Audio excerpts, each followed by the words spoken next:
They've put together, a plethora of ways for value to move and continue to expand as liquidity moves into XRP, and we get the adoption that we're hoping for.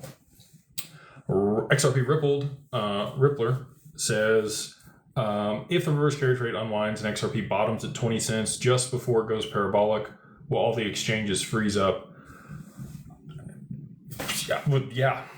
I think there's going to be a liquidity crisis. Could it come from, Tether being sanctioned? Could it come from Tether depegging? Those are really the only two things that I think could really cause it.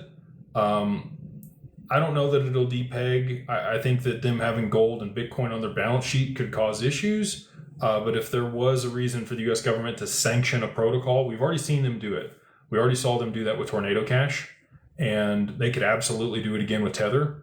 They're operating offshore. They now have a U.S. compliant stablecoin that they've launched with USAT. Maybe they know that USDT is going to get sanctioned and they don't want to be siloed in that. They've diversified into gold. They've done some other stuff. And again, the sanction thing didn't come from me.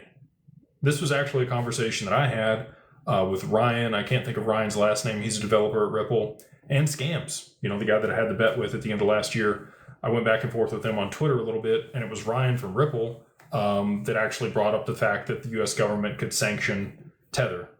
And Scams normally has a lot of pushback on stuff. He agreed with that. So for him to agree with that made me feel good about it.